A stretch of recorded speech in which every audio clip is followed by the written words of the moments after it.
ನಮಸ್ಕಾರ. ಇಂದು ನಿಮ್ಮೊಂದಿಗಿರುವುದು ಬಹಳ ಸಂತೋಷದ ವಿಷಯವಾಗಿದೆ. ನಮ್ಮೊಂದಿಗೆ ಮೊದಲ ಬಾರಿಗೆ ಸೇರಿರುವ ಎಲ್ಲರಿಗೂ ವಿಶೇಷ ಸ್ವಾಗತ. ಪ್ರಪಂಚದಾದ್ಯಂತ ಮಿಲಿಯಾಂತರ ಜನರು ಬಾಬಾಜಿಯ ಹೆಸರನ್ನು ಕೇಳಿದ್ದಾರೆ. ಹಿಮಾಲಯದ ಸಾವಿಲ್ಲದ ಸಂತ. ಅವರು ಯಾರು? ಅವರು ನಿಜವಾಗಿಯೂ ಶತಮಾನಗಳಿಂದ ಜೀವನ ಮಾಡ್ತಾ ಇದ್ದಾರೆ ಅಲ್ಲಿ. 1920ರಲ್ಲಿ ಅವರು ಒಬ್ಬ ಯುವ ಸನ್ಯಾಸಿಯನ್ನು ಪಶ್ಚಿಮಕ್ಕೆ ಯಾಕೆ ಕಳಿಸಿದರು? ಇಂದಿಗೂ ಯಾಕೆ ಅವರ ಹೆಸರು ಕೇಳಿದ ಕೂಡಲೇ ಅಸಂಖ್ಯಾತ ಜನರಿಗೆ ಆಧ್ಯಾತ್ಮಿಕವಾಗಿ ಒಂದು ಆಳವಾದ ಭಾವನೆ ಉಂಟಾಗ್ತದೆ?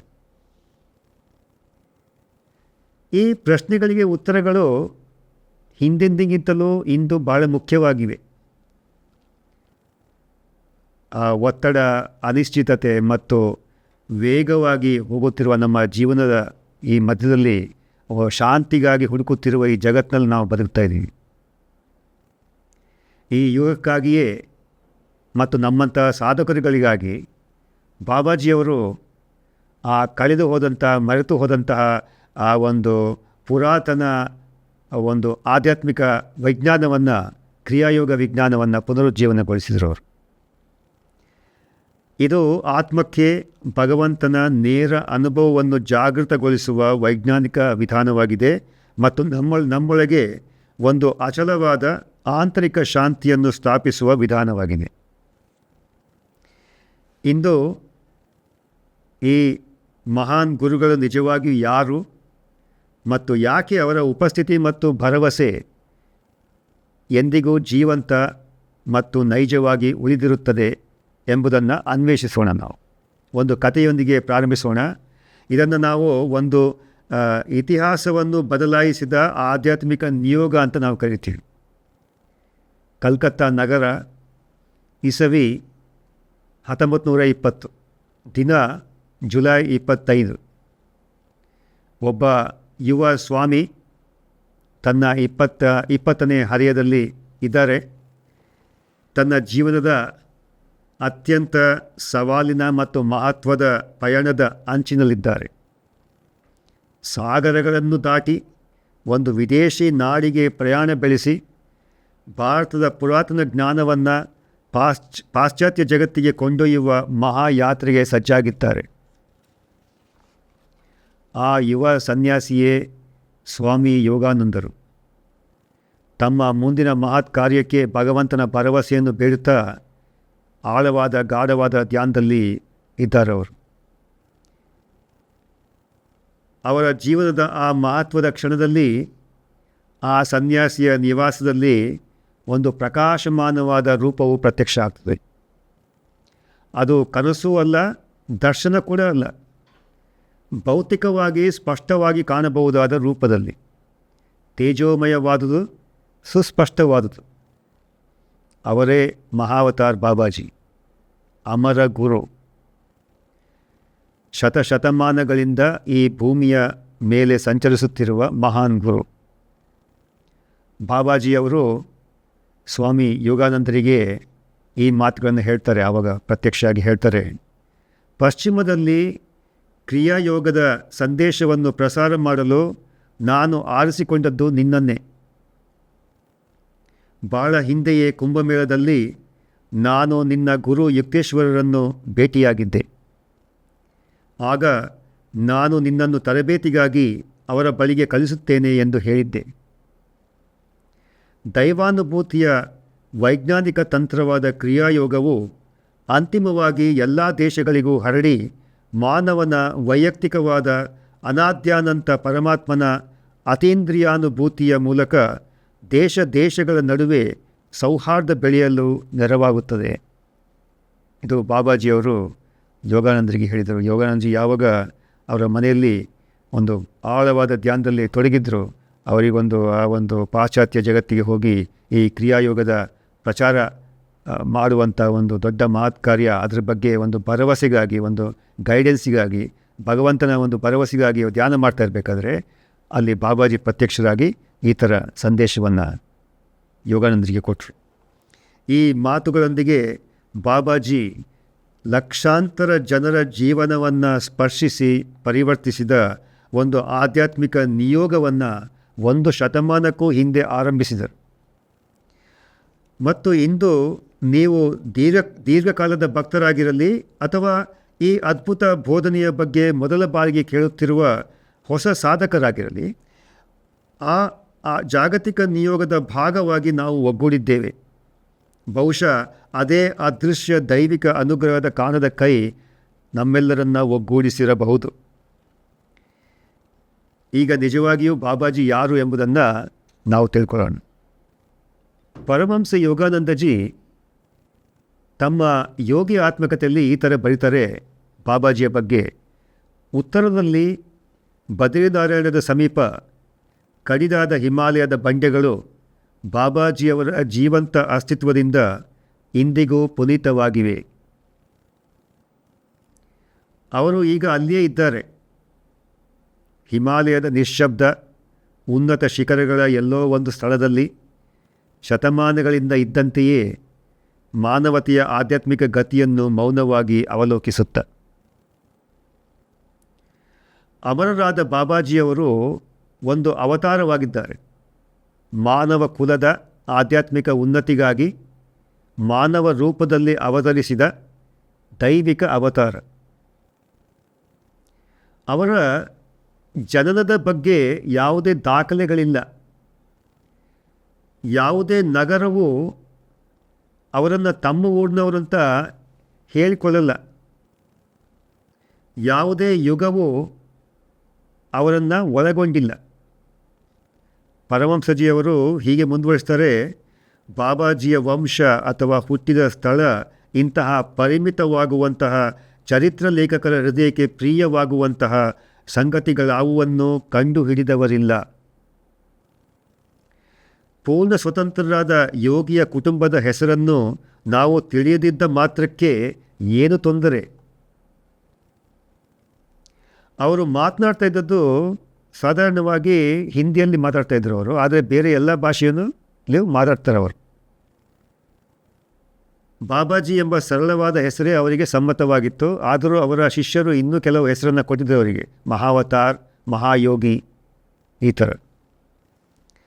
ಅವರ ರೂಪ, ಅವರನ್ನು ಕಂಡಿದ್ದಂಥ ಕೆಲವು ಭಾಗ್ಯಶಾಲಿಗಳು ಬಾಬಾಜಿಯವರ ದೈಹಿಕ ರೂಪವನ್ನು ಹೀಗೆ ವರ್ಣಿಸ್ತಾರೆ: 25 ವರ್ಷಗಳಿಗಿಂತ ಹೆಚ್ಚಿಲ್ಲದಂತೆ ಕಾಣುವ ಯುವಕ, ಕಾಲದ ಸ್ಪರ್ಶವಾಗದವನು, ವಯಸ್ಸಿನ ಯಾವುದೇ ಗುರುತಿಲ್ಲದವನು, ಅವರ ಅವಿನಾಶಿ ದೇಹಕ್ಕೆ ಆಹಾರದ ಅವಶ್ಯಕತೆ ಇಲ್ಲದಿರುವುದರಿಂದ ಅವರು ಬಹಳ ಅಪರೂಪವಾಗಿ ಆಹಾರವನ್ನು ಸೇವಿಸ್ತಾರೆ.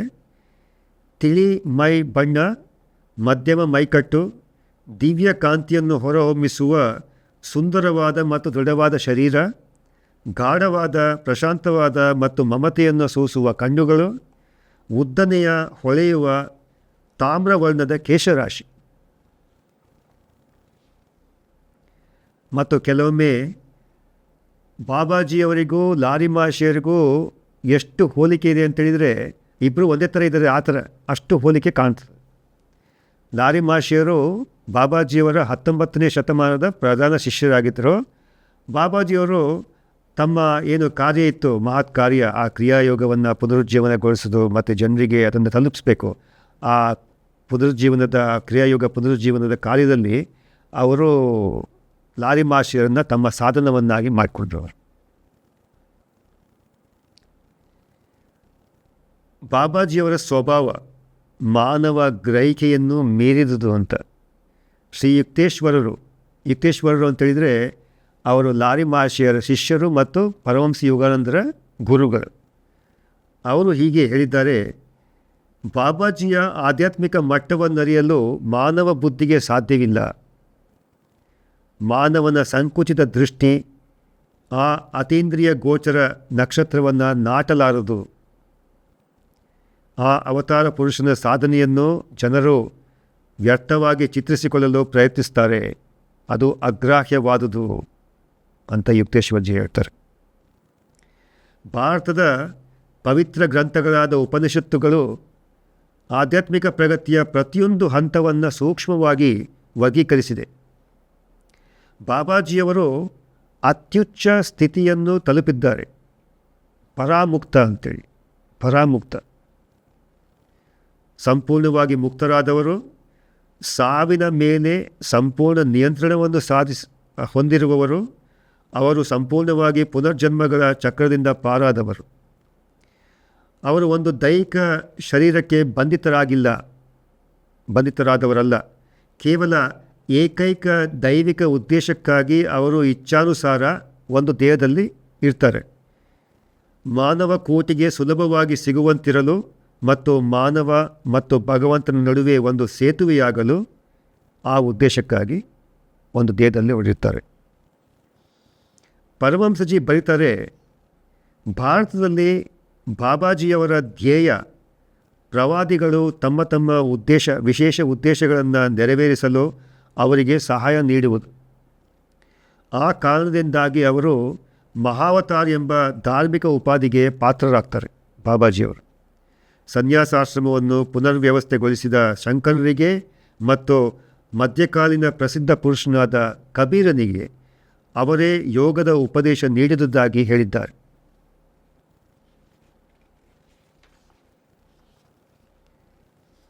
ಅವರು ಭೂಮಿಯ ಮೇಲೆ ಯಾಕೆ ಉಳಿದಿದ್ದಾರೆ? ಅವತಾರ ಪುರುಷನು ಸರ್ವವ್ಯಾಪಿಯಾದ ಪರಮಾತ್ಮನಲ್ಲೇ ಇರುತ್ತಾನೆ. ಬಾಬಾಜಿಯವರಿಗೆ ಯಾವ ಅಂತರ ಕೂಡ ಇಲ್ಲ, ಯಾವ ಅಗಲಿಕೆ ಕೂಡ ಇಲ್ಲ. ಆದರೂ ಶತಮಾನಗಳಿಂದ ಶತಮಾನಕ್ಕೆ ಬಾಬಾಜಿಯವರು ತಮ್ಮ ಭೌತ ದೇಹವನ್ನು ಉಳಿಸಿಕೊಂಡು ಬರಲು ಆಯ್ಕೆ ಮಾಡಿಕೊಂಡಿದ್ದಾರೆ. ಯಾಕೆ? ಮಹಾನ್ ಗುರುಗಳೇ ಈ ಪ್ರಶ್ನೆಗೆ ಉತ್ತರಿಸಿದ್ದಾರೆ. ಅಂದರೆ ಬಾಬಾಜಿಯವರೇ ಇದನ್ನು ಉತ್ತರ ನೀಡ್ತಾ ಇದ್ದಾರೆ. ಮಾನವನ ಸಾಧ್ಯತೆಗಳೇನೆಂಬುದನ್ನು ಮಾನವರಿಗೆ ವಾಸ್ತವವಾಗಿ ನಿದರ್ಶನದ ಮೂಲಕ ತೋರಿಸಿಕೊಡುವುದಕ್ಕೆ. ಮಾಂಸಲವಾದ ಈ ದೇಹದಲ್ಲಿ ದೈವತ್ವದ ನಸುನೋಟವನ್ನು ದಯಪಾಲಿಸದೇ ಇದ್ದಿದ್ದರೆ ಮನುಷ್ಯ ತಾನು ನಶ್ವರತ್ವವನ್ನು ಮೀರಲಾರೆ ಎಂಬ ಭಾವನೆಗೊಳಗಾಗಿ ಪ್ರಬಲ ಮಾಯಾ ಭ್ರಮೆಯ ದಮನಕ್ಕೊಳಗಾಗಿರುತ್ತಿದ್ದ. ಅವರು ಒಂದು ಭರವಸೆಯನ್ನು ನೀಡಿದ್ದಾರೆ, ಅವರು ಎಂದೂ ತಮ್ಮ ಭೌತಿಕ ಶರೀರವನ್ನು ತ್ಯಜಿಸುವುದಿಲ್ಲ ಅಂಥೇಳಿ. ಸಂತ ರಾಮಗೋಪಾಲ ಮಜುಮ್ದಾರ್, ಅದರ ಬಗ್ಗೆ ಯೋಗಿಯ ಆತ್ಮಕಥೆಯಲ್ಲಿ ಈ ಪಾತ್ರ ಬರುತ್ತೆ. ಸಂತ ರಾಮಗೋಪಾಲ್ ಮಜುಮ್ದಾರ್ ಒಮ್ಮೆ ಪರಮಹಂಸಜಿಗೆ ಹೇಳಿದರು, ಈ ನಿರ್ದಿಷ್ಟ ಜಗಚ್ಚಕ್ರದ ಕಾಲಾವಧಿಯವರೆಗೂ ದೇಹಧಾರಿಯಾಗಿ ಉಳಿದಿರಬೇಕೆಂದು ಬಾಬಾಜಿಯನ್ನು ಭಗವಂತನೇ ಆಯ್ಕೆ ಮಾಡಿಕೊಂಡಿದ್ದಾನೆ. ಯುಗಗಳು ಬರುತ್ತವೆ ಹೋಗುತ್ತವೆ, ಆದರೂ ಸಾವರಿಯದ ಆ ಮಹಾತ್ಮನು ತನಗೆ ಕರೆ ನೀಡುವ ಪ್ರತಿಯೊಂದು ಆತ್ಮವನ್ನು ನೋಡ್ಕೊಳ್ತಾ ಈ ಭೂಮಿಯ ಮೇಲೆ ನಡೆದಾಡುತ್ತಿರ್ತಾರೆ. ಮತ್ತು ಈ ಯುಗದಲ್ಲಿ ಅವರ ಅತಿದೊಡ್ಡ ಕೃಪೆ ಎಂದರೆ ಪ್ರಪಂಚವು ಕಳೆದುಕೊಂಡಿದ್ದ ಒಂದು ಪ್ರಾಚೀನ ವಿಜ್ಞಾನವನ್ನು ಪುನರುಜ್ಜೀವನಗೊಳಿಸಿದ್ದು. ಈಗ ಕಳೆದು ಹೋಗಿದ್ದ ಮತ್ತು ಪುನರುಜ್ಜೀವನಗೊಂಡ ಕ್ರಿಯಾಯೋಗದ ಬಗ್ಗೆ ನಾವು ಸ್ವಲ್ಪ ತಿಳ್ಕೊಳ್ಳೋಣ. ಕ್ರಿಯಾಯೋಗವು ಮನುಕುಲಕ್ಕೆ ನೀಡಲಾದ ದೇವರ ಸಾಕ್ಷಾತ್ಕಾರದ ಅತ್ಯಂತ ಪ್ರಾಚೀನ ಮತ್ತು ಪ್ರಾಯೋಗಿಕ ತಂತ್ರಗಳಲ್ಲಿ ಒಂದಾಗಿದೆ. ಇದು ಬೆನ್ನುಮೂಲೆಯಲ್ಲಿರುವ ಪ್ರಾಣಶಕ್ತಿಯ ಮೇಲೆ ನೇರವಾಗಿ ನಿರ್ವಹಿಸುತ್ತದೆ. ಸಾಮಾನ್ಯ ವಿಧಾನಗಳು ಸರಿಗಟ್ಟಲಾರದ ರೀತಿಯಲ್ಲಿ ಆಧ್ಯಾತ್ಮಿಕ ವಿಕಸನವನ್ನು ವೇಗಗೊಳಿಸುತ್ತದೆ. ಗುರುದೇವರು ಅಂದರೆ ಪರಮಹಂಸ ಯೋಗಾನಂದರು ಇದನ್ನು ದೇವರಿಗೆ ಹೋಗುವ ಅತ್ಯುನ್ನತ ಮಾರ್ಗವೆಂದು ಬಣ್ಣಿಸಿದ್ದಾರೆ. ಏರೋಪ್ಲೇನ್ ರೂಟ್ ಟು ಗಾಡ್ ಅಂತ, ಅಂದರೆ ವೈಮಾನಿಕ ಮಾರ್ಗ, ದೇವರ ಹತ್ರ ಹೋಗಲಿಕ್ಕೆ ವೈಮಾನಿಕ ಮಾರ್ಗ ಅಂತ. ಅಷ್ಟು ಫಾಸ್ಟಲ್ಲಿ ನಮಗೆ ತಗೊಂಡು ಹೋಗುತ್ತೆ ಕ್ರಿಯಾಯೋಗವು ಎಲ್ಲ ಮಾನವ ದುಃಖಗಳಿಗೆ ರಾಮಬಾಣವಾಗಿದೆ. ಹಿಂದಿನ ಯುಗಗಳಲ್ಲಿ ಶ್ರೀಕೃಷ್ಣ ಭಗವದ್ಗೀತೆಯಲ್ಲಿ ಇದನ್ನು ಶ್ಲಾಘಿಸಿದ್ದಾರೆ. ಇವನ್ ಪತಂಜಲಿ ಅವರು ಕೂಡ ಯೋಗ ಸೂತ್ರಗಳಲ್ಲಿ ಇದನ್ನು ಶ್ಲಾಘಿಸಿದ್ದಾರೆ. ಈ ಕ್ರಿಯಾಯೋಗವನ್ನು ಭಗವದ್ಗೀತೆಯಲ್ಲಿ ಕೂಡ 2 ಸಲ ಇದನ್ನು ಶ್ಲಾಘನೆ ಮಾಡಲಾಗಿದೆ ಅದರಲ್ಲಿ ಕೂಡ. ಆದರೆ ಈ ಪವಿತ್ರ ವಿಜ್ಞಾನವು ಕಣ್ಮರೆಯಾಯಿತು. ಭೌತವಾದದ ದೀರ್ಘ ಕತ್ತಲೆಯ ಯುಗಗಳಲ್ಲಿ ತಂತ್ರವು ಮರೆಮಾಡಲ್ಪಟ್ಟಿತು ಅಥವಾ ಮರೆತು ಹೋಯಿತು. ಪ್ರಾಮಾಣಿಕ ಸಾಧಕರ ತಲೆಮಾರುಗಳು ವಿಮೋಚನೆಗೆ ಈ ಕೀಲಿಕೈ ಇಲ್ಲದೆ ವಂಚಿತರಾದರು.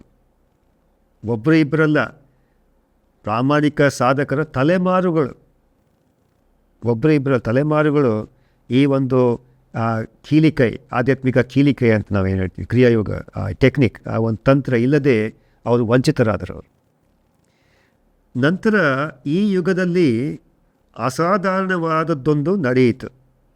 ಬಾಬಾಜಿ ಈ ತಂತ್ರವನ್ನು ಪುನರುಜ್ಜೀವನಗೊಳಿಸಿದರು. ಈ ಪುನರುಜ್ಜೀವನವನ್ನು ಪ್ರಾರಂಭಿಸಲು ಅವರು ಒಬ್ಬ ಮಹಾನ್ ಗೃಹಸ್ಥ ಯೋಗಿಯನ್ನು ತಮ್ಮ ಸಾಧನವಾಗಿ ಆರಿಸಿಕೊಂಡರು. ಇದರಿಂದ ಕ್ರಿಯಾಯೋಗವು ಎಲ್ಲರಿಗೂ ಸಿಗುವಾಗೆ ಆಯಿತು, ಅಂದರೆ ಸಂಸಾರಿಗಳಿಗೂ ಮತ್ತು ತ್ಯಾಗಿಗಳಿಗೂ ತಲುಪುವಂತಾಯಿತು.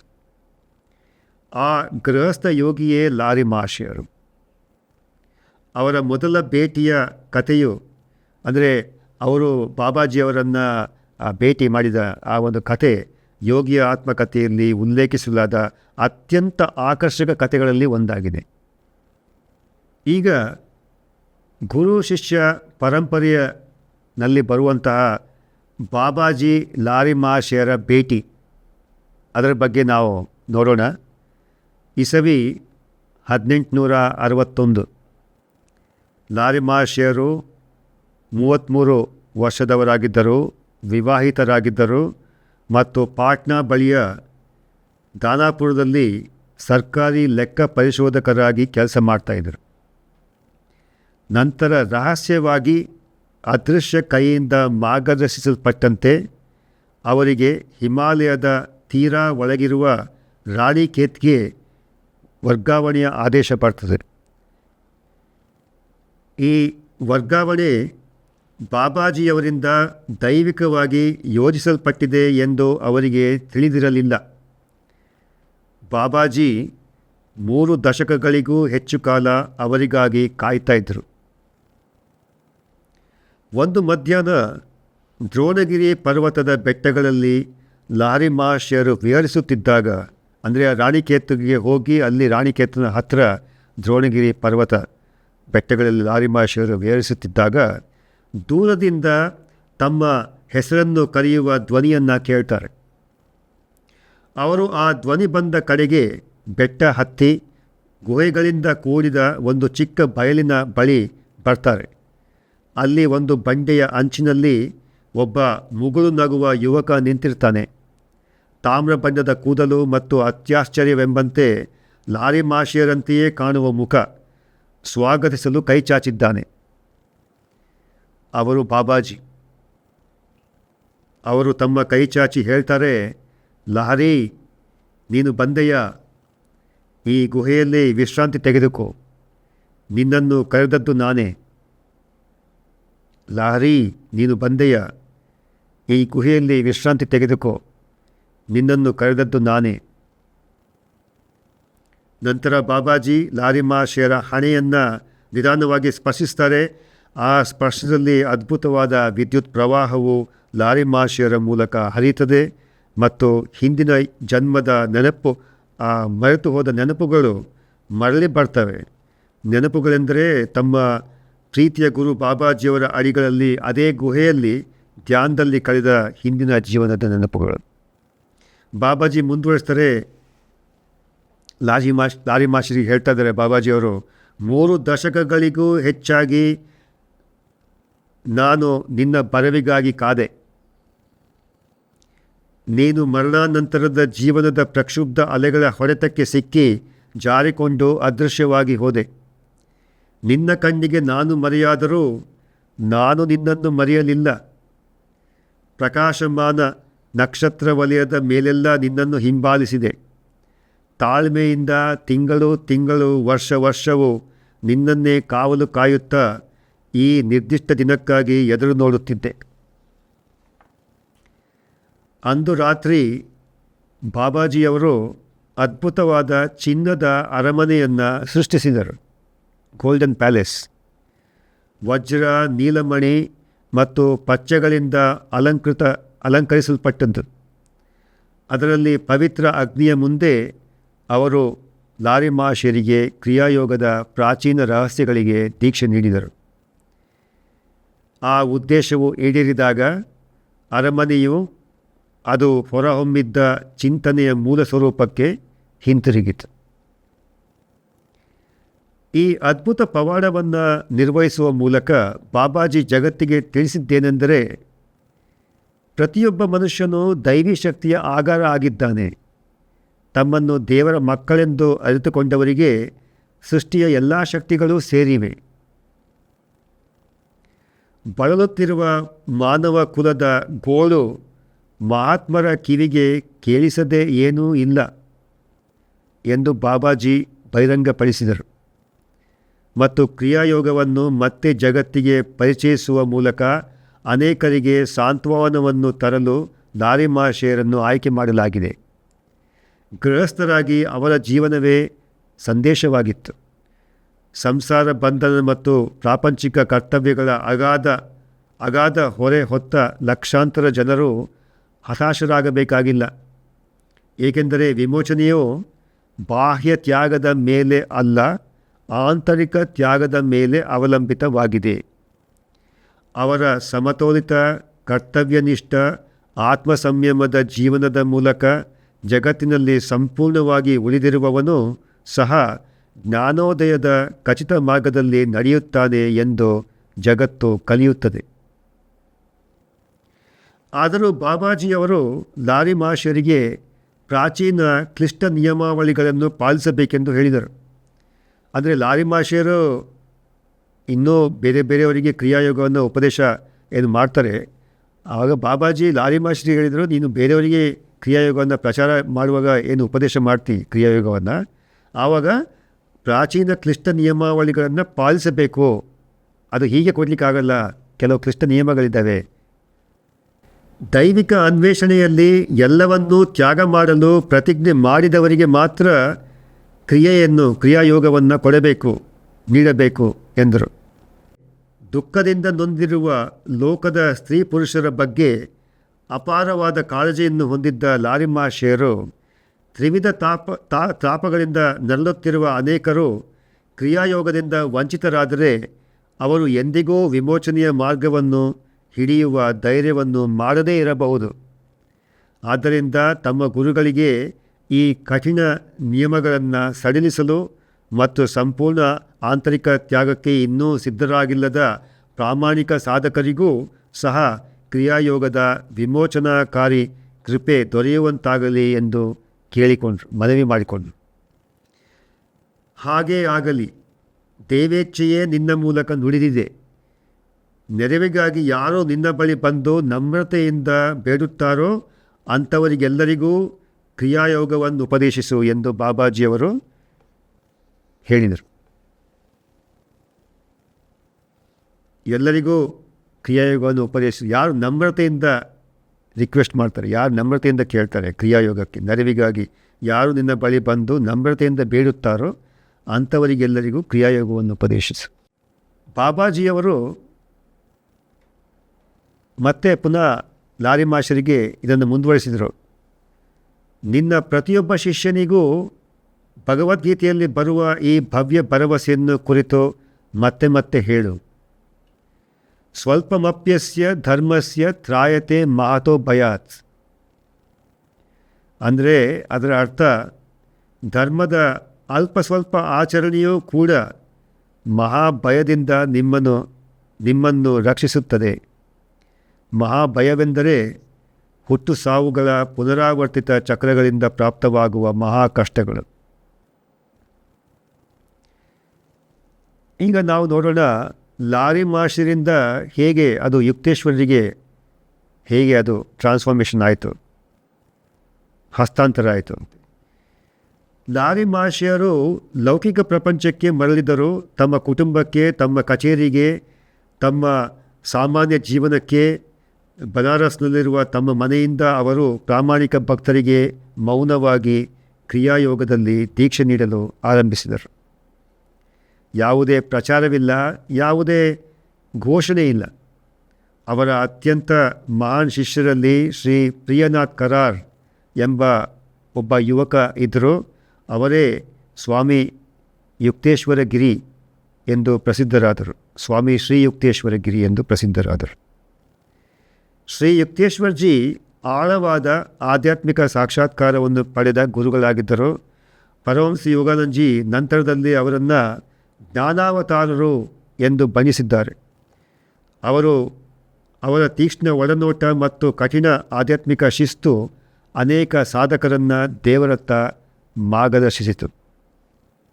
ಶ್ರೀ ಯುಕ್ತೇಶ್ವರ್ಜಿಯವರು 1894ರಲ್ಲಿ ಅಲಹಾಬಾದ್ನಲ್ಲಿ ನಡೆದ ಕುಂಭಮೇಳದಲ್ಲಿ ಬಾಬಾಜಿಯವರನ್ನು ಭೇಟಿಯಾದರು. ತಮ್ಮ ಗುರುತನ್ನು ಬಹಿರಂಗಪಡಿಸದೆ ಬಾಬಾಜಿ ಅವರಿಗೆ ಹೇಳಿದರು, ಪೂರ್ವ ಮತ್ತು ಪಶ್ಚಿಮಗಳು ಕಾರ್ಯಚಟುವಟಿಕೆಗಳಲ್ಲಿ ಹಾಗೂ ಆಧ್ಯಾತ್ಮಿಕ ವಿಷಯಗಳಲ್ಲಿ ಸುವರ್ಣ ಮಧ್ಯ ಮಾರ್ಗವೊಂದನ್ನು ಸ್ಥಾಪಿಸಿಕೊಳ್ಳಬೇಕು. ಅಮೆರಿಕ, ಯುರೋಪುಗಳಲ್ಲಿ ಜಾಗೃತಗೊಳಿಸಲ್ಪಡಲು ಕಾಯುತ್ತಿರುವ ಸಂಭಾವ್ಯ ಸಂತರನ್ನು ಗ್ರಹಿಸುತ್ತಿದ್ದೇನೆ. ಸ್ವಾಮೀಜಿ, ಪೌರ್ವಾತ್ಯ ಪಾಶ್ಚಾತ್ಯರ ನಡುವೆ ಸೌಹಾರ್ದಯುತ ವಿನಿಮಯ ಆಗುವ ದೆಸೆಯಲ್ಲಿ ನೀವು ಮಾಡಬೇಕಾದ ಪಾತ್ರವೂ ಇದೆ. ಕೆಲವು ವರ್ಷಗಳ ನಂತರ ನಾನೊಬ್ಬ ಶಿಷ್ಯನನ್ನು ನಿಮ್ಮ ಬಳಿಗೆ ಕಳಿಸಿಕೊಡುತ್ತೇನೆ. ಪಶ್ಚಿಮದಲ್ಲಿ ಯೋಗವನ್ನು ಪ್ರಚಾರ ಮಾಡುವುದಕ್ಕಾಗಿ ನೀವು ಅವನಿಗೆ ತಯಾರಿ ಕೊಡಬೇಕು.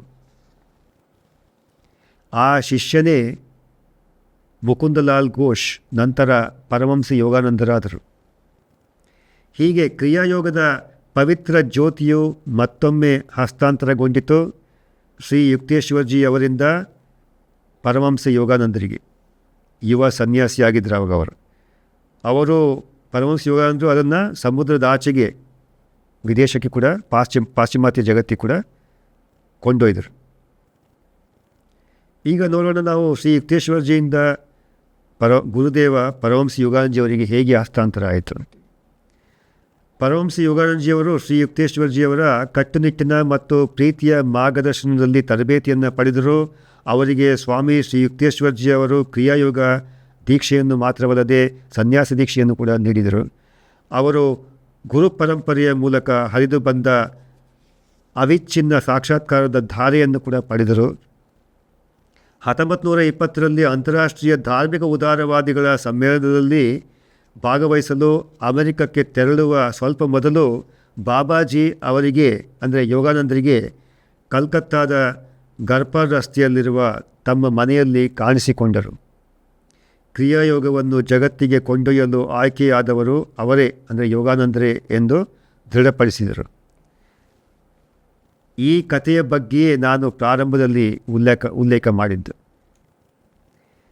ಮತ್ತು ಪರಮಹಂಸಜಿ ಪಶ್ಚಿಮಕ್ಕೆ ಪ್ರಯಾಣ ಬೆಳೆಸಿದರು. ಅವರು ಕ್ರಿಯಾಯೋಗವನ್ನು ತಿಳಿದಿರದ ಭಾರತದ ಪ್ರಾಚೀನ ಜ್ಞಾನದ ಆಧ್ಯಾತ್ಮಿಕ ಸಂಪತ್ತನ್ನು ಇನ್ನೂ ಗ್ರಹಿಸದಿರದ ದೇಶಕ್ಕೆ ಹೋದರು ಮತ್ತು ಅವರು ಬಾಬಾಜಿಯವರು ಕೊಟ್ಟ ಆ ಪವಿತ್ರ ಪ್ರಚಾರ ಕಾರ್ಯದ ಜವಾಬ್ದಾರಿಯನ್ನು ವಿಶ್ವವ್ಯಾಪಿ ಸಂಘವಾಗಿ ಪರಿವರ್ತಿಸಿದರು. ಇಂದಿಗೂ ಅದು ಅಭಿವೃದ್ಧಿ ಹೊಂದುತ್ತಿದೆ. ಈಗ ನಾವು ನೋಡೋಣ ಪರಮಹಂಸ ಯೋಗಾನಂದಜಿಯವರಿಂದ ನಮಗೆ YSS SRF ಪಾಠಗಳ ಮೂಲಕ ಎಲ್ಲರಿಗೂ ತಲುಪುವಂಥ ಬಗೆ ಹೇಗೆ ಅಂತ ನೋಡೋಣ. ಪರಮಹಂಸ ಯೋಗಾನಂದಜಿ ಅವರು ಯೋಗದ Satsanga society of India YSS ಮತ್ತು ಸೆಲ್ಫ್ ರಿಯಲೈಸೇಷನ್ ಫೆಲೋಶಿಪ್ SRF ಅನ್ನು ಸ್ಥಾಪಿಸಿದರು. ಇವು ಬಾಬಾಜಿಯವರ ಧ್ಯೇಯವನ್ನು ಜಗತ್ತಿನಲ್ಲಿ ಪೂರೈಸುವ ಅವಳಿ ಸಂಸ್ಥೆಗಳಾಗಿವೆ. ಭಾರತ ಮತ್ತು ನೆರೆಯ ದೇಶಗಳಲ್ಲಿ ಪರಮಹಂಸಜಿಯವರ ಕಾರ್ಯವನ್ನು YSS ನಿರ್ವಹಿಸ್ತದೆ. ಪ್ರಪಂಚದ ಉಳಿದ ಭಾಗಗಳಲ್ಲಿ SRF ನಿರ್ವಹಿಸ್ತದೆ. ಇದಲ್ಲದೆ ಪರಮಹಂಸಜಿ ಒಂದು ಅಭೂತಪೂರ್ವ ಕೆಲಸವನ್ನು ಮಾಡಿದರು. ಅದು ಯೋಗದ ಸತ್ಸಂಗ ಸೆಲ್ಫ್ ರಿಯಲೈಸೇಷನ್ ಫೆಲೋಶಿಪ್ ಪಾಠಗಳು. ಆ ಪಾಠಗಳನ್ನು ಯೋಗಾನಂದಜಿ ರಚಿಸಿದರು. ಲೆಸನ್ಸ್ ಅಂತ ಇಂಗ್ಲೀಷಲ್ಲಿ ಯೋಗದ ಲೆಸನ್ಸ್ ಅಂತ ಹೇಳ್ತೀವಿ. ಯೋಗದ ಸತ್ಸಂಗ ಪಾಠಗಳು. ಇದು ಕ್ರಿಯಾಯೋಗ ಧ್ಯಾನದ ವೈಜ್ಞಾನಿಕ ತಂತ್ರಗಳು ಮತ್ತು ಸಮತೋಲಿತ ಜೀವನ ತತ್ವಗಳನ್ನು ಒಳಗೊಂಡಿರುವ ಸಮಗ್ರ ಗೃಹಾಧ್ಯಯನದ ಕೋರ್ಸ್ ಆಗಿದೆ. ಗೃಹಾಧ್ಯಯನ ನಮ್ಮ ಮನೆಯಲ್ಲೇ ಕೂತು ಸ್ಟಡಿ ಮಾಡುವಂಥದ್ದು, ಪ್ರಾಕ್ಟೀಸ್ ಮಾಡಿ ಸಾಧನೆ ಮಾಡುವಂಥದ್ದು. ಅಲ್ಲಿ ಯೋಗ ತಂತ್ರಗಳನ್ನು ಕೂಡ ನಾವು ಕೊಡ್ತೇವೆ, ಅದರಲ್ಲಿ ಧ್ಯಾನ ತಂತ್ರಗಳನ್ನು ಕೂಡ ಕೊಡ್ತೇವೆ. ಇದನ್ನು ಪ್ರಪಂಚದ ಯಾವುದೇ ಭಾಗದಲ್ಲಿರುವ ಪ್ರತಿಯೊಬ್ಬ ಪ್ರಾಮಾಣಿಕ ಸಾಧಕನನ್ನು ತಲುಪುವಂತೆ ವಿನ್ಯಾಸಗೊಳಿಸಲಾಗಿದೆ. ಪಾಠಗಳು ಕೇವಲ ಪತ್ರ ವ್ಯವಹಾರದ ಸಾಮಗ್ರಿಗಳಲ್ಲ, ಅವು ಗುರು ಪರಂಪರೆಯ ಜೀವಂತ ಸ್ಪಂದನೆಗಳನ್ನು ಹೊತ್ತಿರುತ್ತವೆ. ಅವುಗಳ ಮೂಲಕ ಬಾಬಾಜಿಯವರಿಂದ ಪುನರುಜ್ಜೀವನಗೊಂಡ ಕ್ರಿಯಾಯೋಗ ತಂತ್ರವನ್ನು ಅವುಗಳ ಮೂಲ ಹಾಗೂ ಸಾರಗುಂದದ ರೂಪದಲ್ಲಿ ರವಾನಿಸಲಾಗುತ್ತದೆ. ಅವು ವಿರೂಪಗೊಳ್ಳದಂತೆ ರಕ್ಷಿಸಲ್ಪಟ್ಟಿವೆ ಮತ್ತು ನಿಷ್ಠೆಯಿಂದ ಸಂರಕ್ಷಿಸಲ್ಪಟ್ಟಿವೆ. ಹೀಗೆ ನಮ್ಮ ಗುರು ಯೋಗಾನಂದಜಿ ಸಾಧಕ ಮತ್ತು ಗುರು ಪರಂಪರೆಯ ನಡುವೆ ನೇರ ವೈಯಕ್ತಿಕ ಸಂಬಂಧವನ್ನು ಸಾಧ್ಯವಾಗಿಸಿದರು, ಮುಖಾಮುಖಿ ಭೇಟಿಯ ಅಗತ್ಯವಿಲ್ಲದೆ. ಆದ್ದರಿಂದಲೇ ಇಂದು ಬಾಬಾಜಿಯವರ ಹೆಸರನ್ನು ಪುಸ್ತಕಗಳಲ್ಲಿ, ಆನ್ಲೈನ್ನಲ್ಲಿ, ಇತರ ಶಿಕ್ಷಕರ ಮೂಲಕ ಜನರು ನೋಡಿ ಅವರ ಬಗ್ಗೆ ಜನರಿಗೆ ಇನ್ನೂ ಹೆಚ್ಚು ತಿಳಿದುಕೊಳ್ಳುವ ಒಲವು ಮೂಡಿದಾಗ YSSRF ಪಾಠಗಳು ಒಂದು ನಿಜವಾದ ಮಾರ್ಗವನ್ನು ಒದಗಿಸ್ತವೆ. ಈ ಪಾಠಗಳು ಮಹಾವತಾರ್ ಬಾಬಾಜಿ, ಲಾರಿ ಮಹಾಶಯರು, ಸ್ವಾಮಿ ಶ್ರೀಯುಕ್ತೇಶ್ವರರು ಮತ್ತು ಪರಮಹಂಸ ಯೋಗಾನಂದ ಈ ಗುರು ಪರಂಪರೆಯ ಮೂಲಕ ಸಂರಕ್ಷಿಸಲ್ಪಟ್ಟು ಹರಡಲಾದ ಕ್ರಿಯಾಯೋಗದ ಪವಿತ್ರ ಬೋಧನೆಗಳನ್ನು ಪ್ರಸ್ತುತಪಡಿಸುತ್ತವೆ.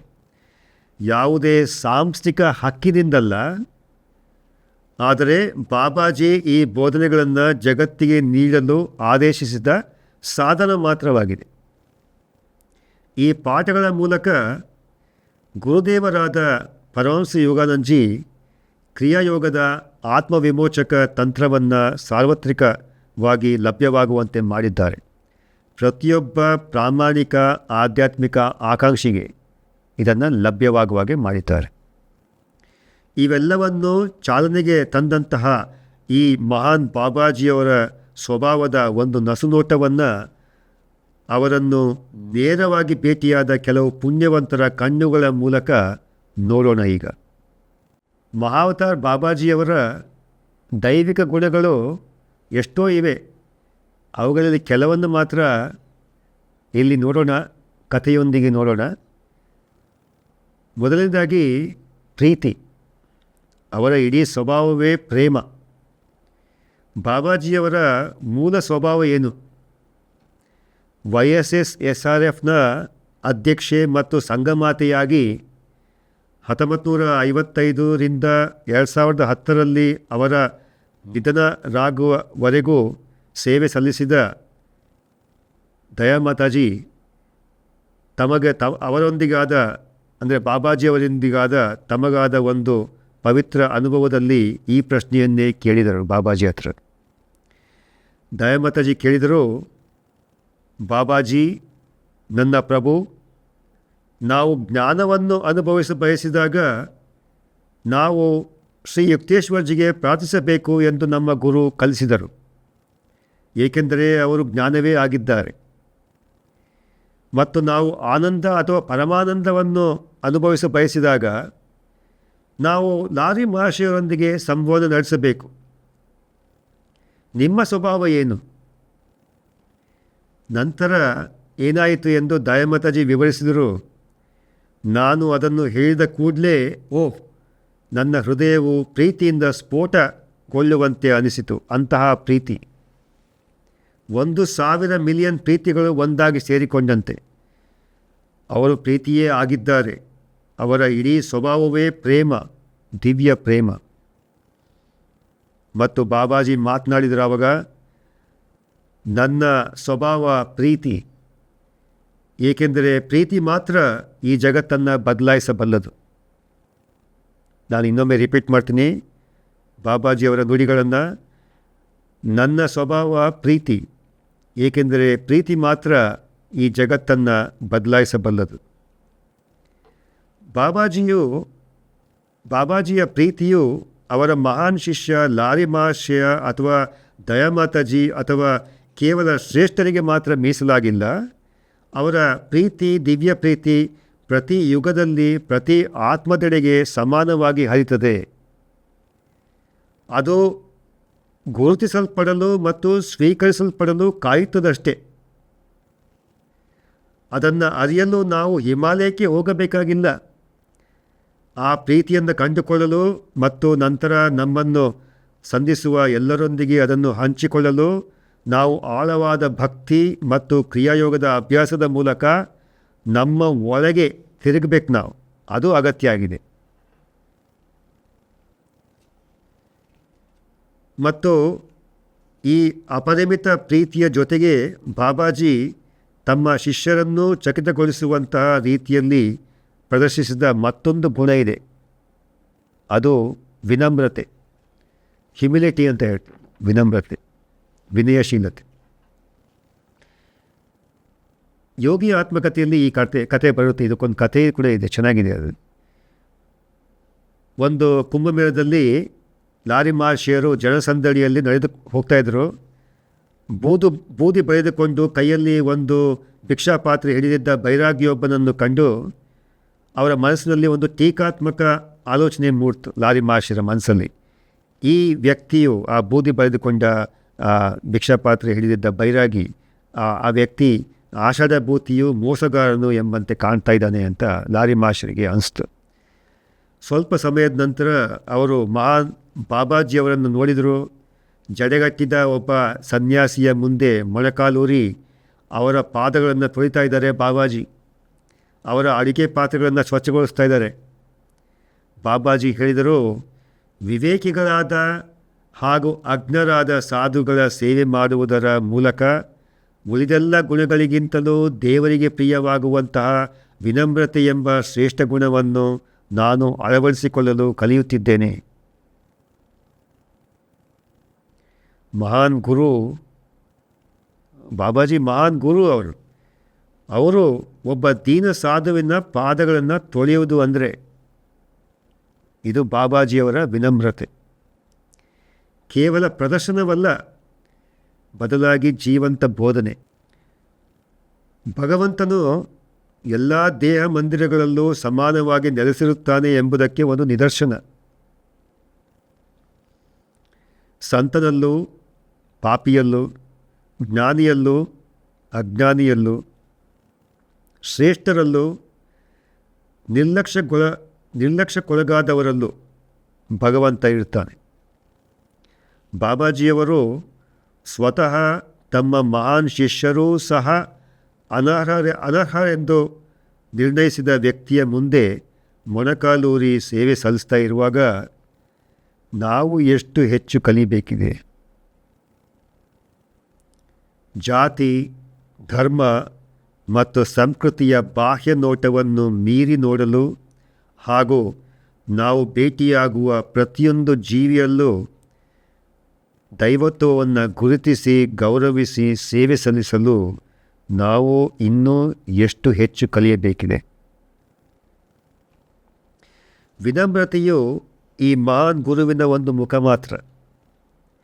ಆ ಸೌಮ್ಯತೆಗೆ ಸಮಾನಾಂತರವಾಗಿ ಅವರ ಸದಾ ಜಾಗರೂಕ ಮತ್ತು ರಕ್ಷಣಾತ್ಮಕ ಪ್ರೀತಿ ಕೂಡ ಇದೆ. ನಮ್ಮ ಮಾರ್ಗದಲ್ಲಿನ ಅಡೆತಡೆಗಳನ್ನು ನಾವು ನೋಡುವ ಮೊದಲೇ ನೋಡಿ ಕಾಪಾಡುವಂಥದ್ದು ಮತ್ತು ನಾವು ಇನ್ನೂ ಊಹಿಸಿರದ ಅಪಾಯಗಳಿಂದ ನಮ್ಮನ್ನು ಮೌನವಾಗಿ ರಕ್ಷಿಸುವಂಥ ಪ್ರೀತಿ, ಪ್ರೊಟೆಕ್ಷನ್ ಅಂತ. ಆ ಪ್ರೀತಿ ಅದು ಗುರು ಮಾತ್ರ ಕೊಡಲಿಕ್ಕೆ ಸಾಧ್ಯ. ಆಧ್ಯಾತ್ಮಿಕವಾದ ಒಂದು ರಕ್ಷಣೆ. ಅದರ ಬಗ್ಗೆ ಒಂದು ಕತೆ ಕೂಡ ಇದೆ. ಅವರ ರಕ್ಷಣಾತ್ಮಕ ಸ್ವಭಾವದ ಬಗ್ಗೆ ಒಂದು ಕತೆ, ಇದನ್ನು ನೋಡೋಣ. ಒಂದು ರಾತ್ರಿ ಬಾಬಾಜಿಯವರ ಶಿಷ್ಯಂದಿರು ಪವಿತ್ರ ವೈದಿಕ ಅಗ್ನಿಯ ಸುತ್ತ ಕುಳಿತಿದ್ದರು. ಯಜ್ಞಾಗ್ನಿ ಹತ್ತಿರ ಕುಳಿತಿದ್ದರು. ಇದ್ದಕ್ಕಿದ್ದಂತೆ ಗುರುಗಳು ಉರಿಯುತ್ತಿದ್ದ ಕೊಳ್ಳಿಯೊಂದನ್ನು ತೆಗೆದುಕೊಂಡು ಬೆಂಕಿಗೆ ಅತಿ ಸಮೀಪದಲ್ಲಿದ್ದ ಒಬ್ಬ ಶಿಷ್ಯನ ತೆರೆದ ಭುಜದ ಮೇಲೆ ಮೆಲ್ಲನೆ ಬಡಿದರು. ಲಾರಿ ಮಹರ್ಷಿಯರು ಪ್ರತಿಭಟಿಸಿದರು. ಲಾರಿ ಮಹರ್ಷಿಯರು ಕೂಡ ಅಲ್ಲೇ ಇದ್ದರು ಆ ಗ್ರೂಪಲ್ಲಿ. ಅವರು ಪ್ರತಿಭಟಿಸಿದರು, ಗುರುಗಳೇ ಏನಿದೆ ಕ್ರೌರ್ಯ? ಬಾಬಾಜಿ ಉತ್ತರಿಸಿದರು, ಆತ ಪೂರ್ವಾರ್ಜಿತ ಕರ್ಮಫಲದಂತೆ ನಿಮ್ಮ ಕಣ್ಮುಂದೆಯೇ ಬೆಂಕಿಯಲ್ಲಿ ಸುಟ್ಟು ಭಸ್ಮವಾಗುತ್ತಿದ್ದುದನ್ನು ನೋಡಬೇಕೆಂದಿದ್ದೀರೇನು? ಈ ರಾತ್ರಿ ಯಾತನೆಯಿಂದ ಕೂಡಿದ ಸಾವನ್ನು ನಾನು ಅವನಿಗೆ ತಪ್ಪಿಸಿದ್ದೇನೆ. ಬೆಂಕಿಯಿಂದಾದ ಈ ಸ್ವಲ್ಪ ನೋವಿನಿಂದಲೇ ಅವನ ಕರ್ಮದ ಪರಿಣಾಮ ನೀಗಿತು. ಬಾಬಾಜಿ ರಕ್ಷಿಸ್ತಾರೆ. ಆದರೆ ನಾವು ನಿರೀಕ್ಷಿಸುವ ಅಥವಾ ಅರ್ಥ ಮಾಡಿಕೊಳ್ಳುವ ವಿಧಾನಗಳಲ್ಲಿ ಯಾವಾಗಲೂ ಅಲ್ಲ. ಕೆಲವೊಮ್ಮೆ ರಕ್ಷಣೆಯು ಮೃದು ಸ್ಪರ್ಶದ ರೂಪದಲ್ಲಿ ಬರ್ತದೆ, ಕೆಲವೊಮ್ಮೆ ಒಂದು ತೋರಿಕೆಯ ಕಷ್ಟದ ರೂಪದಲ್ಲಿ. ಆದರೆ ಯಾವಾಗಲೂ ಅದು ದೈವಿಕ ಪ್ರೀತಿಯನ್ನು ಕ್ರಿಯೆಯಲ್ಲಿ ತೋರಿಸ್ತದೆ. ಆತ್ಮದ ದೀರ್ಘಕಾಲೀನ ಒಳಿತಿಗಾಗಿ ಸದ್ದಿಲ್ಲದೆ ಕೆಲಸ ಮಾಡ್ತಾ ಇದೆ. ಒಂದು ಮೌನವಾದ ಮತ್ತು ನಿರಂತರವಾದ ದಿವ್ಯ ಶಕ್ತಿಯು ಪ್ರತಿ ಕ್ಷಣದಲ್ಲಿ ನಮ್ಮನ್ನು ಸಕ್ರಿಯವಾಗಿ ಗಮನಿಸ್ತಾ ಇದೆ ಮತ್ತು ಹಾನಿಯಿಂದ ನಮ್ಮನ್ನು ರಕ್ಷಿಸುತ್ತದೆ ಎಂಬ ವಿಷಯ YSSRF ಮಾರ್ಗದಲ್ಲಿರುವ ನಿಷ್ಠಾವಂತ ಕ್ರಿಯಾಯೋಗಿಗೆ ಎಂತಹ ಭರವಸೆ ನೀಡುತ್ತದೆ. ಮತ್ತು ಬಹುಶಃ ಬಾಬಾಜಿ ನಮಗೆ ನೀಡುವ ಅತ್ಯಂತ ಮಮತೆಯ ಉಡುಗೊರೆ ಇದು. ಏನೆಂದರೆ, ಅವರನ್ನು ತಲುಪಲು ನಮಗೆ ಯಾವುದೇ ನಾಟಕೀಯ ಭೇಟಿ ಅಥವಾ ಬಿಕ್ಕಟ್ಟಿನ ಅಗತ್ಯ ಇಲ್ಲ. ನಮ್ಮ ಆಲೋಚನೆಗಳು ಅವರನ್ನು ಎಷ್ಟು ಹತ್ತಿರವಾಗಲು ಬಿಡುವವೋ ಅಷ್ಟು ಹತ್ತಿರವಿದ್ದಾರೆ ಅವರು. ಅವರ ನಾಮದ ಅನುಗ್ರಹ, ಅವರ ಹೆಸರಿನ ಒಂದು ಅನುಗ್ರಹ. ಲಾರಿ ಮಹರ್ಷಿಯರು ತಮ್ಮ ಶಿಷ್ಯರಿಗೆ ನಾವೆಲ್ಲರೂ ನಮ್ಮ ಹೃದಯದಲ್ಲಿ ಇಟ್ಟುಕೊಳ್ಳಬೇಕಂತ ಒಂದು ವಿಷಯವನ್ನು ಕಲಿಸಿದರು. ಅದೇನೆಂದರೆ, ಬಾಬಾಜಿಯ ಹೆಸರನ್ನು ಯಾರು ಭಕ್ತಿಯಿಂದ ಯಾವಾಗ ಉಚ್ಚರಿಸಿದರೋ ಅಂತಹ ಭಕ್ತರು ತಕ್ಷಣದಲ್ಲೇ ಅವರ ಆಧ್ಯಾತ್ಮಿಕ ಕೃಪೆಗೆ ಪಾತ್ರರಾಗ್ತಾರೆ. ಇನ್ನೊಮ್ಮೆ ಓದ್ತೀನಿ ಇದನ್ನು, ಭಾಳ ಇಂಪಾರ್ಟೆಂಟ್ ಈ ಲೈನು. ಲಾರಿ ಮಹರ್ಷಿಯರು ಶಿಷ್ಯರಿಗೆ ಹೇಳಿದಂಥದ್ದು ಇದು. ಎಲ್ಲರೂ ಶಿಷ್ಯರು ಕೂಡ ನೆನಪಿಟ್ಕೊಳ್ಬೇಕಾದಂಥದ್ದು. ಬಾಬಾಜಿಯ ಹೆಸರನ್ನು ಯಾರು ಭಕ್ತಿಯಿಂದ ಯಾವಾಗ ಉಚ್ಚರಿಸಿದರೂ ಕೂಡ ಅಂತಹ ಭಕ್ತರು ತಕ್ಷಣದಲ್ಲೇ ಅವರ ಆಧ್ಯಾತ್ಮಿಕ ಕೃಪೆಗೆ ಪಾತ್ರರಾಗ್ತಾರೆ. ಇದು ಅದ್ಭುತ. ನಾವು ಒಂದು ಸಂಕೀರ್ಣವಾದ ಆಚರಣೆಯನ್ನು ಮಾಡಬೇಕಾಗಿಲ್ಲ, ಪವಿತ್ರ ಸ್ಥಳಕ್ಕೆ ತೀರ್ಥಯಾತ್ರೆ ಮಾಡಬೇಕಾಗಿಲ್ಲ, ಅಥವಾ ಅವರ ದೈವಿಕ ಆಶೀರ್ವಾದಕ್ಕಾಗಿ ವರ್ಷಗಟ್ಟಲೆ ತಯಾರಿ ಮಾಡಬೇಕಾಗಿಲ್ಲ. ಸರಳವಾಗಿ ಅವರ ಹೆಸರನ್ನು ಭಕ್ತಿಯಿಂದ ಹೇಳಿದರೆ ಸಾಕು. ಈ ಮಹಾನ್ ಗುರುವಿನಿಂದ ತಕ್ಷಣ ಆಶೀರ್ವಾದ ಪಡಿಬೋದು. ಅವರು ಕಾಲ ದೇಶಗಳ ಪರಿಮಿತಿಯನ್ನು ಮೀರಿ ಈ ಲೋಕದಲ್ಲಿ ಇರ್ತಾರೆ. ಇದು ಕೇವಲ ಸುಂದರವಾದ ಹೇಳಿಕೆಯಲ್ಲ, ಇದು ಸತ್ಯ. ದಯಾಮಾತಾಜಿ ಅಂತವರು ಇದನ್ನು ಅನುಭವಿಸಿ ದೃಢೀಕರಿಸಿದ್ದಾರೆ. ಬಾಬಾಜಿಯವರೇ ದಯಾಮಾತಾಜಿಗೆ ಇದನ್ನು ದೃಢಪಡಿಸಿದರು. ಬಾಬಾಜಿಯವರು ಈ ಥರ ದಯಾಮಾತಾಜಿಗೆ ಹೇಳಿದರು, ಭಕ್ತರು ನನ್ನನ್ನು ಕಾಣಲು ಈ ಸ್ಥಳಕ್ಕೆ ಬರಬೇಕಾಗಿಲ್ಲ. ಆಳವಾದ ಭಕ್ತಿಯಿಂದ ಆಂತರಿಕವಾಗಿ ನನ್ನನ್ನು ಕರೆಯುವ ಮತ್ತು ನನ್ನನ್ನು ನಂಬುವ ಯಾರೇ ಆದರೂ ನನ್ನ ಪ್ರತಿಕ್ರಿಯೆಯನ್ನು ಕಾಣುತ್ತಾರೆ. ನಾವು ಒಂದು ಶಾಂತ ಧ್ಯಾನ ಕೊಠಡಿಯಲ್ಲಿರಲಿ ಅಥವಾ ನಗರದ ಜನನಿಬಿಡ ಬೀದಿಯಲ್ಲಿರಲಿ, ಮಹಾವತಾರರು ಕೇವಲ ಒಂದು ಆಲೋಚನೆಯ ದೂರದಲ್ಲಿದ್ದಾರಷ್ಟೇ. ಅವರ ಹೆಸರನ್ನು ಪ್ರೀತಿಯಿಂದ ತೆಗೆದುಕೊಳ್ಳುವುದರಿಂದ ಅಥವಾ ಮನಸ್ಸಿನಲ್ಲಾದರೂ ಸಹ, ಮನಸ್ಸಿನಲ್ಲಿ ಕೂಡ ನಾವು ಅದನ್ನು ನೆನಪು ಮಾಡಿಕೊಂಡು ಅದನ್ನು ಅವರ ಹೆಸರನ್ನು ತೆಗೆದುಕೊಳ್ಳೋದ್ರಿಂದ ನಮ್ಮ ಮಾನವ ಪ್ರಜ್ಞೆ ಮತ್ತು ಅವರ ದಿವ್ಯ ಪ್ರಜ್ಞೆಯ ನಡುವಿನ ಅಂತರವನ್ನು ತಕ್ಷಣವೇ ಕಡಿಮೆ ಮಾಡುತ್ತದೆ. ಬಾಬಾಜಿಯವರ ಕಾರ್ಯೋದ್ದೇಶ ನಮ್ಮ ಕಣ್ಣೆದುರೇ ಅನಾವರಣಗೊಳ್ತಾ ಇದೆ.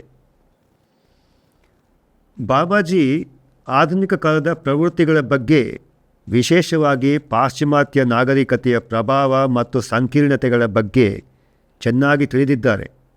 ಯೋಗದ ಆತ್ಮವಿಮೋಚಕ ವಿಜ್ಞಾನವನ್ನು ಪಶ್ಚಿಮ ಮತ್ತು ಪೂರ್ವದಲ್ಲಿ ಸಮಾನವಾಗಿ ಹರಡಬೇಕಾದ ತಕ್ಷಣದ ಅವಶ್ಯಕತೆಯನ್ನು ಅವರು ಅರ್ಥ ಮಾಡಿಕೊಂಡಿದ್ದಾರೆ. ಅವರು 1894ರಲ್ಲಿ ಕುಂಭಮೇಳದಲ್ಲಿ ಶ್ರೀ ಯುಕ್ತೇಶ್ವರ್ಜಿಯವರನ್ನು ಭೇಟಿಯಾಗಿ ಈ ಥರ ಹೇಳಿದರು, ಐಹಿಕ ಅಭಿವೃದ್ಧಿಯಲ್ಲಿ ಭಾರತವು ಪಶ್ಚಿಮದಿಂದ ಕಲಿಯಬೇಕಾದದ್ದು ಬಹಳಷ್ಟಿದೆ. ಅದಕ್ಕೆ ಪ್ರತಿಯಾಗಿ ಭಾರತವು ಯೋಗ ವಿಜ್ಞಾನದ ಸುಸ್ಥಿರವಾದ ಅಸ್ಥಿಭಾರದ ಮೇಲೆ ತಮ್ಮ ತಮ್ಮ ಧಾರ್ಮಿಕ ನಂಬಿಕೆಗಳನ್ನು ಆಧರಿಸಬಹುದಾದಂತಹ ಸಾರ್ವತ್ರಿಕವಾದ ಪದ್ಧತಿಗಳನ್ನು ಪಶ್ಚಿಮದವರಿಗೆ ಕಲಿಸಬಹುದು. ಇದು ಬಾಬಾಜಿಯವರು ಇಚ್ಛೇಶ್ವರಜಿಗೆ ಹೇಳಿದ್ದು. ಅದು 1894ರಲ್ಲಿ, ಆಲ್ಮೋಸ್ಟ್ ಶತಮಾನಕ್ಕೂ ಮೇಲೆ, 1 ಶತಮಾನಕ್ಕೂ ಹೆಚ್ಚು ಕಾಲದ ನಂತರ ಈಗ ನಾವು ಖಚಿತವಾಗಿ ಹೇಳ್ಬೋದು. ಆಗ ಒಂದು ದೂರದೃಷ್ಟಿ ಆಗಿದ್ದುದು ಆ ಬಾಬಾಜಿ ಏನದೆಲ್ಲ ಹೇಳಿದರೆ ಈ ಥರ ಆಗುತ್ತೆ, ಪಶ್ಚಿಮ ಪೂರ್ವ ಇದೆಲ್ಲ ಬಗ್ಗೆ ಏನು ಹೇಳಿದರೆ, ಭಾರತವು ಪಶ್ಚಿಮದಿಂದ ಕಲಿಬೇಕಾದಿದೆ, ಪಶ್ಚಿಮ ಕೂಡ ಪೂರ್ವದಿಂದ ಕಲಿಬೇಕು. ಆಗ ಏನು ಒಂದು ದೂರದೃಷ್ಟಿ ಆಗಿತ್ತು ಬಾಬಾಜಿಯವರದ್ದು, ಈಗ ಅದು ಜೀವಂತ ವಾಸ್ತವವಾಗಿದೆ. YSS ಮತ್ತು SRF ಎರಡೂ ಒಟ್ಟಾಗಿ 175ಕ್ಕೂ ಹೆಚ್ಚು ದೇಶಗಳ ಭಕ್ತರಿಗೆ ಸೇವೆ ಸಲ್ಲಿಸ್ತಾ ಇದೆ. ಪರಮಹಂಸ ಯೋಗಾನಂದಜಿಯವರ ಯೋಗಿಯ ಆತ್ಮಕಥೆಯ ಮೂಲಕ ಜಗತ್ತು ಬಾಬಾಜಿಯವರ ಬಗ್ಗೆ ಮೊದಲ ಬಾರಿಗೆ ತಿಳಿದುಕೊಂಡಿತ್ತು. ಬಾಬಾಜಿಯವರ ಬಗ್ಗೆ ಮೊದಲ ಬಾರಿಗೆ ಇಡೀ ಜಗತ್ತಿಗೆ ಪರಿಚಯ ಆಗಿದ್ದು ಪರಮಹಂಸ ಯೋಗಾನಂದರ ಯೋಗಿಯ ಆತ್ಮಕಥೆ ಪುಸ್ತಕ. ಕನ್ನಡದಲ್ಲಿ ಯೋಗಿ ಆತ್ಮಕಥೆ, ಇಂಗ್ಲೀಷಲ್ಲಿ ಆಟೋಬಯೋಗ್ರಫಿ ಆಫ್ ಎ ಯೋಗಿ. ಈ ಪುಸ್ತಕದಲ್ಲಿ ಪ್ರಥಮ ಬಾರಿಗೆ ಜಗತ್ತು ಕಂಡುಕೊಳ್ತು ಬಾಬಾಜಿಯ ಬಗ್ಗೆ ರೆಫರೆನ್ಸ್. ಈ ಪುಸ್ತಕ 50ಕ್ಕೂ ಹೆಚ್ಚು ಭಾಷೆಗಳಲ್ಲಿ ಅನುವಾದಗೊಂಡಿದೆ ಮತ್ತು 20ನೇ ಶತಮಾನದ ಅತ್ಯಂತ ಪ್ರಸಿದ್ಧ ಆಧ್ಯಾತ್ಮಿಕ ಪುಸ್ತಕಗಳಲ್ಲಿ ಒಂದಾಗಿದೆ. ವಿಶ್ವದಾದ್ಯಂತ ಅಸಂಖ್ಯಾತ ಕ್ರಿಯಾಯೋಗಿಗಳು ಪ್ರತಿದಿನ ತಮ್ಮ ಮನೆಗಳಲ್ಲಿ ಅಥವಾ YSS SRF ಧ್ಯಾನ ಕೇಂದ್ರಗಳಲ್ಲಿ ಮತ್ತು ಆಶ್ರಮಗಳಲ್ಲಿ ಪವಿತ್ರ ಈ ಕ್ರಿಯಾಯೋಗ ತಂತ್ರವನ್ನು ಅಭ್ಯಾಸ ಮಾಡ್ತಾರೆ. ಬಹುಶಃ ನೀವು ಬಾಬಾಜಿಯವರ ಹೆಸರನ್ನು ಪುಸ್ತಕದಲ್ಲಿ ಅಥವಾ ಆನ್ಲೈನ್ನಲ್ಲಿ ಅಥವಾ ಸ್ನೇಹಿತರಿಂದ ಕೇಳಿರ್ಬೋದು. ಇಂದು ಅನೇಕರು ಬಾಬಾಜಿಯವರ ಬಗ್ಗೆ ಮಾತಾಡ್ತಾರೆ ಮತ್ತು ಮಹಾನ್ ಗುರು ಸಮಸ್ತ ಮಾನವ ಕುಲಕ್ಕೆ ಸೇರಿದವರಾಗಿದ್ದರೂ ಮುಖ್ಯವಾಗಿ ತಿಳಿದುಕೊಳ್ಳಬೇಕಾದಂಥದ್ದು ಏನೆಂದರೆ, ಬಾಬಾಜಿ ಆದೇಶಿಸಿದ ಕ್ರಿಯಾಯೋಗದ ಅಧಿಕೃತ ನೇರ ನಿರಂತರ ಪ್ರಸರಣವು ಅವರ ಪರಂಪರೆಯಾದ ಲಾರಿಮಾಶಿಯರ ಮೂಲಕ, ಶ್ರೀ ಯುಕ್ತೇಶ್ವರ್ಜಿಯವರ ಮೂಲಕ, ಗುರುದೇವರಾದ ಪರಮಹಂಸ ಯೋಗಾನಂದಜಿಯವರ ಮೂಲಕ ಮತ್ತು ಯೋಗಾನಂದಜಿ ಈ ಪ್ರಸರಣವನ್ನು ಪ್ರತಿಯೊಬ್ಬ ಪ್ರಾಮಾಣಿಕ ಆತ್ಮಕ್ಕೆ ಕೊಂಡೊಯ್ಯಲು ರೂಪಿಸಿದ YSS SRF ಪಾಠಗಳ ಮೂಲಕ ಮುಂದುವರಿತಾ ಇದೆ. ಇದು ಮುಖ್ಯವಾಗಿ ನಾವು ತಿಳ್ಕೊಳ್ಬೇಕಾದಂಥದ್ದು. ಮತ್ತು ಈ ಪ್ರಸರಣವು ಏನು ಒಯ್ತದೆ, ಈ ಯೋಗದ ಸತ್ಸಂಗ ಪಾಠಗಳು ಏನು ಒಯ್ತದೆ, ಇದು ಕೇವಲ ಅದರಲ್ಲಿ ತುಂಬ ಇದೆ. ಸಮತೋಲಿತ ಜೀವನ, ಆಧ್ಯಾತ್ಮಿಕ ಜೀವನಕ್ಕೆ ಬೇಕಾದಂಥ ಸಾಧನೆಗೆ ಬೇಕಾದಂಥ ಧ್ಯಾನ ತಂತ್ರಗಳನ್ನು ಕೂಡ ಕೊಟ್ಟಿದ್ದಾರೆ.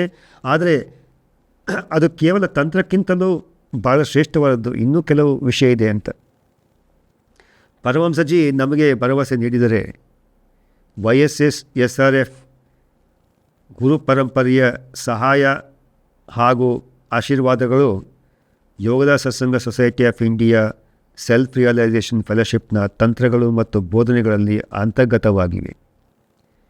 ಎಂದೆಂದಿಗೂ ಜೀವಿಸಿರುವ ಬಾಬಾಜಿಯವರು ಎಲ್ಲ ಪ್ರಾಮಾಣಿಕ YSS SRF ಭಕ್ತರ ಪ್ರಗತಿಯನ್ನು ರಕ್ಷಿಸುವ ಮತ್ತು ಮಾರ್ಗದರ್ಶಿಸುವ ವಚನವಿತ್ತಿದ್ದಾರೆ. ತಮ್ಮ ದೇಹವನ್ನು ತ್ಯಜಿಸಿರುವ ಲಾರಿಮಾಶಿಯರು ಮತ್ತು ಶ್ರೀ ಯುಕ್ತೇಶ್ವರ್ಜಿಯವರು ಮತ್ತು ಗುರುಜಿಯವರಿಗೆ, ಗುರುಜಿ ಹೇಳ್ತಾ ಇದ್ದಾರೆ, ಸ್ವಯಂ ನಾನು ದೇಹವನ್ನು ತ್ಯಜಿಸಿದ ನಂತರವೂ, ಇದು ಗುರುಜಿ ಹೇಳ್ತಾ ಇದ್ದಾರೆ, ನಾವೆಲ್ಲರೂ YSS SRFನ ಪ್ರಾಮಾಣಿಕ ಸದಸ್ಯರನ್ನು ಯಾವಾಗಲೂ ರಕ್ಷಿಸುವೆವು ಮತ್ತು ನಿರ್ದೇಶಿಸುವೆವು. YSSಗೆ ಬರುವುದೆಂದರೆ ಒಂದು ಸಂಸ್ಥೆಗೆ ಸೇರಿಕೊಳ್ಳುವುದು ಎಂದರ್ಥವಲ್ಲ, ಬದಲಿಗೆ ದಿವ್ಯ ಗುರುಗಳೆಲ್ಲರ ಜೀವಂತ ಸರಪಳಿಯೊಂದಿಗೆ ಸಂಪರ್ಕ ಹೊಂದುವುದು ಎಂದರ್ಥ. ಅದರ ಅರ್ಥ ವಿಶ್ವಾದ್ಯಂತ ಕ್ರಿಯಾಯೋಗ ಬೋಧನೆಗಳನ್ನು ಪ್ರಸಾರ ಮಾಡಲು ಪರಮಹಂಸ ಯೋಗಾನಂದಜಿಯವರನ್ನು ಮಹಾವತಾರ ಬಾಬಾಜಿಯವರು ನಿಯೋಜಿಸಿದಾಗ ಅವರು ಚಾಚಿದ ಹಸ್ತವನ್ನು ಹಿಡಿದು ಅವರು ತೋರಿಸಿದ ಆಧ್ಯಾತ್ಮಿಕ ಮಾರ್ಗದಲ್ಲಿ ನಡೆಯುವುದು ಎಂದು. ಅಂದರೆ ಬಾಬಾಜಿಯವರು ಪರಮಹಂಸ ಯೋಗಾನಂದಜಿ ಭೇಟಿ ಮಾಡಿದಾಗ ಏನು ಕೈ ಚಾಚಿದ್ರು ಈ ಥರ, ಆ ಒಂದು ಅದೇ ಹಸ್ತವನ್ನು ನಾವು ಕೂಡ ಹಿಡ್ಕೊಂಡು ಅವರು ತೋರಿಸಿದ ಆಧ್ಯಾತ್ಮಿಕ ಮಾರ್ಗದಲ್ಲಿ ನಡಿಬೇಕು. ಈಗ ನಾವು ಮುಕ್ತಾಯದ ಹಂತಕ್ಕೆ ಬಂದಿದ್ದೇವೆ. YSSನ ಪಾಠಗಳನ್ನು ನೀವು ಅನ್ವೇಷಿಸಬಹುದು. ಮಹಾವತಾರ್ ಬಾಬಾಜಿ ಭೂತಕಾಲದಲ್ಲಿ ಆಗಿ ಹೋದ ವ್ಯಕ್ತಿಯಲ್ಲ, ಅವರದು ಜೀವಂತ ಉಪಸ್ಥಿತಿ, ಸುಲಭವಾಗಿ ಸಮೀಪಿಸಬಹುದಾದ ದಿವ್ಯ ಅವತಾರ. ಪ್ರಾಮಾಣಿಕತೆ ಮತ್ತು ವಿಶ್ವಾಸದಿಂದ ಅವರನ್ನು ಕರೆಯುವ ಪ್ರತಿಯೊಬ್ಬರಿಗೂ ಲಭ್ಯ. ಅವರು ಈ ಭೂಮಿಯ ಮೇಲೆ ಉಳಿಯಲು ನಿರ್ಧರಿಸಿದರು, ಕ್ರಿಯಾಯೋಗವನ್ನು ಪುನರುಜ್ಜೀವನಗೊಳಿಸಿದರು ಮತ್ತು ಅದರ ಆತ್ಮವಿಮೋಚಕ ಅನುಗ್ರಹಗಳನ್ನು ನಮಗೆಲ್ಲರಿಗೂ ದೊರೆಯುವಂತೆ ಮಾಡಲು ನಮ್ಮ ಪ್ರೀತಿಯ ಗುರುದೇವರಾದ ಪರಮಹಂಸ ಯೋಗಾನಂದರನ್ನು ನಿಯೋಜಿಸಿದರು. ಅವರು ಪ್ರತಿಯೊಬ್ಬ ನಿಷ್ಠಾವಂತ ಕ್ರಿಯಾಯೋಗಿಯನ್ನು ಮಾರ್ಗದರ್ಶಿಸುವ ಮತ್ತು ರಕ್ಷಿಸುವ ಭರವಸೆ ನೀಡಿದ್ದಾರೆ ಮತ್ತು YSSSRF ಪಾಠಗಳ ಮೂಲಕ ಅವರು ಮತ್ತು YSSSRF ಗುರು ಪರಂಪರೆಯು ಎಲ್ಲ ಪ್ರಾಮಾಣಿಕ ಸಾಧಕರಿಗೆ ಕ್ರಿಯಾಯೋಗ ಮಾರ್ಗವನ್ನು ಲಭ್ಯವಾಗುವಂತೆ ಮಾಡಿದ್ದಾರೆ. ನೀವು ಎಲ್ಲಿ ನೆಲೆಸಿದ್ದರೂ ಕೂಡ, ನಿಮ್ಮ ಹಿನ್ನೆಲೆ ಏನೇ ಇದ್ದರೂ ಅಥವಾ ನೀವು ಯಾವುದೇ ಜವಾಬ್ದಾರಿಯನ್ನು ಹೊತ್ತಿದ್ದರೂ ಸಹ ಈ ಕ್ರಿಯಾಯೋಗ ಮಾರ್ಗ ಲಭ್ಯ.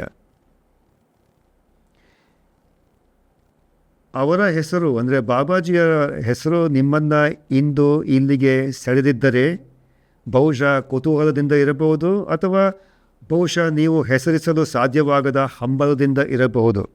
ಆ ಹಂಬಲವೇ ಅವರ ಕರೆ ಎಂದು ತಿಳಿಯಿರಿ. ದೈವತ್ವದೆಡೆಗಿನ ಆ ಸೆಳೆತವೇ ನಿಮ್ಮ ಜೀವನದಲ್ಲಿ ಬಾಬಾಜಿ ಕಾರ್ಯನಿರ್ವಹಿಸುತ್ತಿರುವುದರ ಸಂಕೇತ. ಮತ್ತು YSSSRF ಪಾಠಗಳಲ್ಲಿ ನೀಡಲಾದ ತಂತ್ರಗಳ ಪ್ರಾಮಾಣಿಕ ಅಭ್ಯಾಸದಿಂದ ಕೇವಲ ತಂತ್ರದಿಂದ ಬರುವ ಫಲಿತಾಂಶಗಳಿಗಿಂತಲೂ ಹೆಚ್ಚು ಮಹತ್ವವಾದದ್ದು ಬರ್ತದೆ. ಅದೇನೆಂದರೆ ಮಹಾವತಾರ ಬಾಬಾಜಿ, ಪರಮಹಂಸ ಯೋಗಾನಂದಜಿ ಮತ್ತು YSSSRFನ ಸಂಪೂರ್ಣ ಗುರು ಪರಂಪರೆಯ ಜೀವಂತ ಮಾರ್ಗದರ್ಶನ ಮತ್ತು ಅನುಗ್ರಹಗಳು ನಿಮ್ಮೊಂದಿಗೆ ಸಾಗುತ್ತಾ ಹೆಜ್ಜೆ ಹೆಜ್ಜೆಗೂ ಮಾರ್ಗದರ್ಶನ ನೀಡುತ್ತವೆ. ಮಹಾವತಾರರಿಂದ ಆಯ್ಕೆಯಾದ ಪರಮಹಂಸ ಯೋಗಾನಂದಜಿ ನಮಗೆ ಈ ಅಸಾಮಾನ್ಯ ಭರವಸೆ ನೀಡಿದ್ದಾರೆ. ಅದೇನೆಂದರೆ, ಅಧಿಕೃತ ಶಿಕ್ಷಕರ ಮೂಲಕ ದೀಕ್ಷೆ ಪಡೆದ ಎಲ್ಲ ನಿಷ್ಠಾವಂತ ಕ್ರಿಯಾಯೋಗಿಗಳ ಆಧ್ಯಾತ್ಮಿಕ ಕಲ್ಯಾಣಕ್ಕಾಗಿ ಬಾಬಾಜಿ ಸಹಾನುಭೂತಿಯಿಂದ ಭಕ್ತರ ಜನ್ಮಾಂತರದ ಜವಾಬ್ದಾರಿಯನ್ನು ತೆಗೆದುಕೊಳ್ಳುವುದಾಗಿ ಭರವಸೆ ನೀಡಿದ್ದಾರೆ. ಎಲ್ಲ ಪ್ರಾಮಾಣಿಕ ಮತ್ತು ನಿಷ್ಠಾವಂತ ಕ್ರಿಯಾಯೋಗಿಗಳ ಆಧ್ಯಾತ್ಮಿಕ ಕಲ್ಯಾಣಕ್ಕಾಗಿ ಜನ್ಮಾಂತರದ ಜವಾಬ್ದಾರಿ.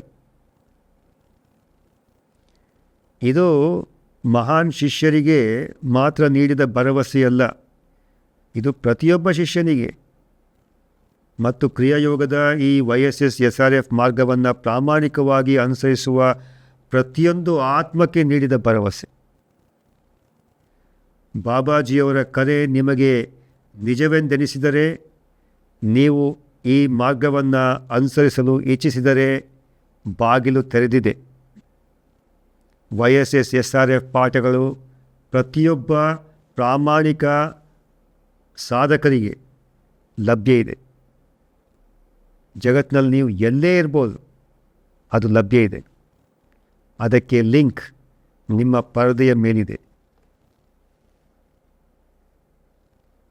ಓಂ ಶಾಂತಿ ಶಾಂತಿ ಶಾಂತಿ. ಜೈ ಗುರು.